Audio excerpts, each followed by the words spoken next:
पिछले पार्ट में हम पढ़े कि हमारे देश के जितनी भी बड़ी बड़ी हस्तियां हैं वे मुसीबतों के साथ लड़कर ही क्या है उन्होंने अपना नाम जो है रोशन उन लोग किए हैं। जैसे अकबर जी जो है वे भी क्या है देखो उन्होंने अपने पिताजी के जो दुश्मन है उन्हें पराजित कर दिया था। उसका कारण क्या था कि वे रेगिस्तान में पलकर बड़े हुए और फिर जब युद्ध में थे तब उनके पिताजी के पास क्या है कुछ भी नहीं था। तो इस प्रकार यहाँ तक कौरवों और पांडवों के बीच में जब युद्ध हुआ था वहाँ पर पांडवों की जीत हुई थी, क्योंकि उन्होंने संकटों के साथ हर प्रकार के संकटों के साथ लड़ना उन्होंने सीखा था। तो अब आगे पढ़ेंगे। साहस की जिंदगी सबसे बड़ी जिंदगी होती है। तो साहस की जिंदगी क्या होती है? सबसे बड़ी जिंदगी।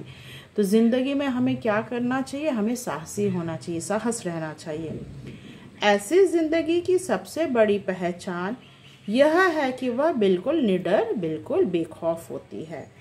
तो क्या है, इंसान को आगे बढ़ने के लिए हमेशा निडर रहना चाहिए, बेखौफ, बिल्कुल भी डरना नहीं चाहिए, हिम्मत के साथ आगे बढ़ते रहना चाहिए।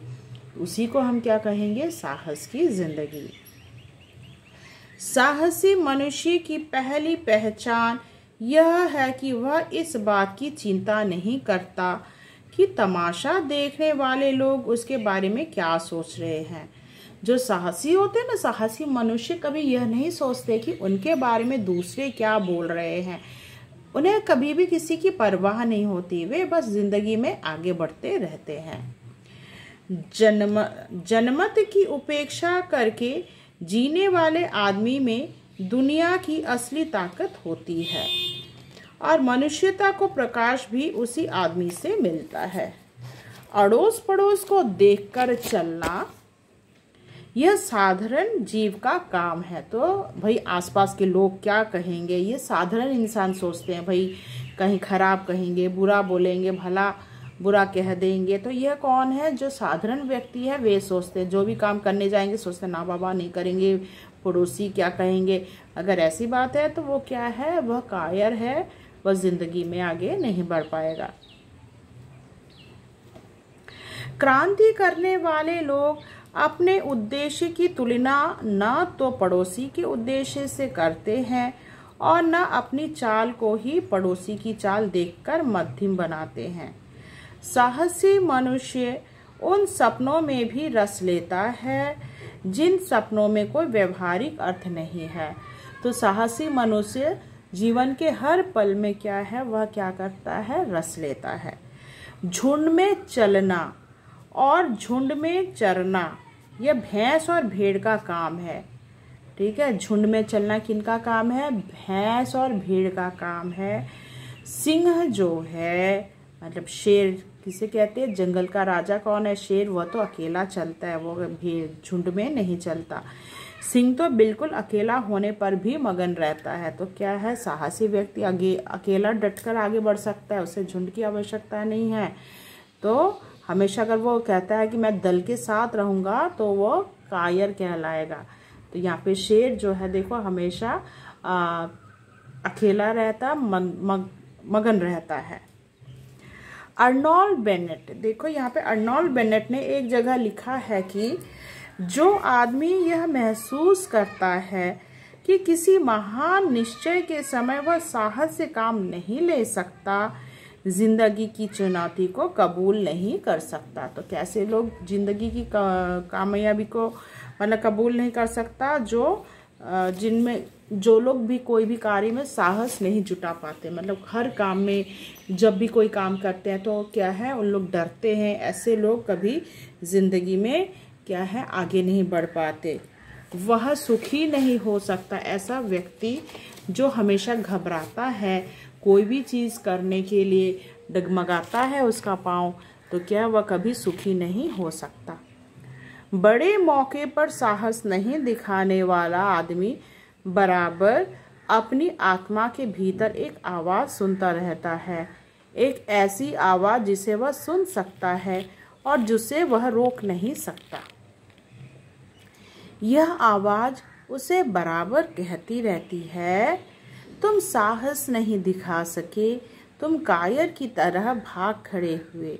तो हमें क्या है, जो लोग सुखी आदमी है ना, वो सामने मुसीबत को देखकर क्या है, कायर की तरह भाग खड़ा होता है। वह हर चीज़ में आगे, संकटों से डरता है, वो कभी आगे नहीं बढ़ सकता। यह आवाज़ उसे बराबर कहती रहती है, तुम साहस नहीं दिखा सके, तुम कायर की तरह भाग खड़े हुए। सांसारिक अर्थ में जिसे हम सुखी कहते हैं, उसका ना मिलना फिर भी इससे कहीं श्रेष्ठ है कि मरने के समय हमें अपनी आत्मा से यह धिक्कार सुने कि तुम में हिम्मत की कमी थी, कि तुम में साहस का अभाव था, कि तुम ठीक वक्त पर जिंदगी से भाग खड़े हुए। तो जो लोग जिंदगी से भाग खड़े होते हैं उन्हें हम क्या कहेंगे, कायर कहेंगे। जिंदगी, नेक्स्ट पैराग्राफ देखो, जिंदगी को ठीक से जीना हमेशा ही जोखिम झेलना है, और जो आदमी सकुशल जीने के लिए जोखिम की हर जगह पर एक घेरा डालता है, वह अंततः अपने ही घेरों के बीच कैद हो जाता है और जिंदगी का कोई उसे मज़ा नहीं मिल पाता। उसे तब जिंदगी में कोई मज़ा नहीं मिलता, क्योंकि जोखिम से बचने की कोशिश में असल में उसने जिंदगी को ही आने को रोक रखा है।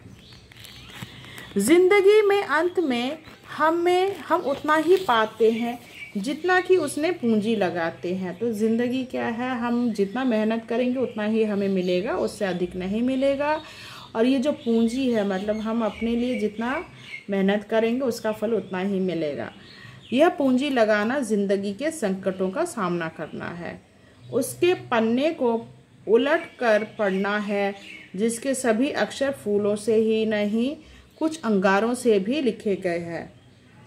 जिंदगी का भेद कुछ उसे ही मालूम है जो यह जानकर चलता है कि ज़िंदगी कहीं भी ख़त्म होने वाली चीज़ नहीं। तो क्या है, ज़िंदगी जब तक जी रहे हो, मेहनत करते रहो, आगे बढ़ते रहो, यह ज़िंदगी नहीं ख़त्म होने वाली। मतलब जब तक तुम्हारे सांस है तब तक तुम्हें क्या करना चाहिए, मेहनत करते रहना चाहिए। अरे ओ जीवन के साधकों, तुम निचली डाल का फूल तोड़कर ही लौटे जा रहे हो। मतलब जो आसान है उसे तुम भोग रहे हो। भाई जितना परिश्रम करोगे उसका फल तो लेते जाओ। तो फिर फुनगी का यह लाल लाल आम्र किसके वास्ते है। अरे ओ जीवन के साधकों, अगर किनारे की मरी हुई सीपियों से ही तुम्हें संतोष हो जाता है तो समुद्र के अंतराल में छिपे हुए मौक्तिक कोश का कौन बाहर निकालेगा। भाई मरे हुए सीपी को देखकर तुम आनंदित हो जा रहे हो, पर समुद्र के गहराई में जो मोती हैं उसे कौन छूनेगा अगर सभी घबरा गए तो।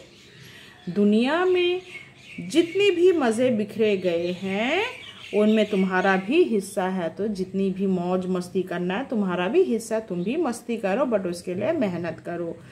वह चीज़ भी तुम्हारी हो सकती है जिसे तुम अपनी पहुंच के परे मानकर लौट रहे हो। कामना का दामन छोटा मत करो, जिंदगी के फल को दोनों हाथों से दबाकर निचोड़ो।